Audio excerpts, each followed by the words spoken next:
ఖలిస్తానీ ఉగ్రవాది హర్దీప్ సింగ్ హత్య కేసులో మళ్లీ భారత్ను రెచ్చగొట్టింది కెనడా. నిద్యార హత్య కేసులో ఏకంగా ప్రధాని మోడీ పేరు ప్రస్తావించింది కెనడా మీడియా. నిద్యార హత్య కుట్రలో ప్రధాని మోడీ కూడా భాగస్వామ్యులయ్యారని సంచలన కథనాన్ని ప్రసారం చేసింది.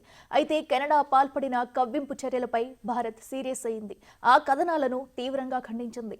వాస్తవాలు లేని వాటిని కొట్టిపారేస్తున్నామని కేంద్ర విదేశాంగ శాఖ అధికార ప్రతినిధి జైస్వాల్ తెలిపారు.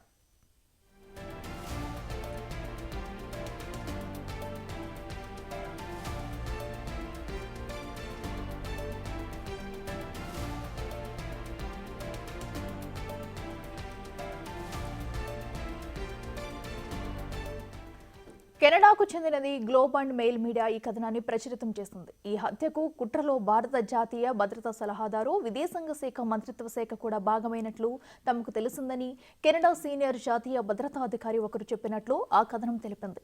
అంతేకాదు ఏకంగా భారత ప్రధాని నరేంద్ర మోదీ పేరును కూడా ఇందులో ప్రస్తావిస్తూ రెచ్చగొట్టే చర్యలకు పాల్పడింది కెనడా.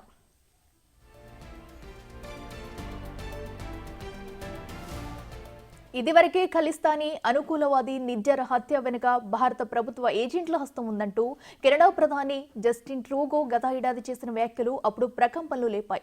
దాంతో అప్పటి నుంచి ఇరు దేశాల మధ్య దౌత్య సంబంధాలు దారుణంగా దెబ్బతిన్నాయి. మళ్లీ ఇప్పుడు ఏకంగా ప్రధాని పేరును ప్రస్తావించడంతో ఇరు దేశాల సంబంధాలు మరింత దెబ్బతిన్నట్లు తెలుస్తుంది.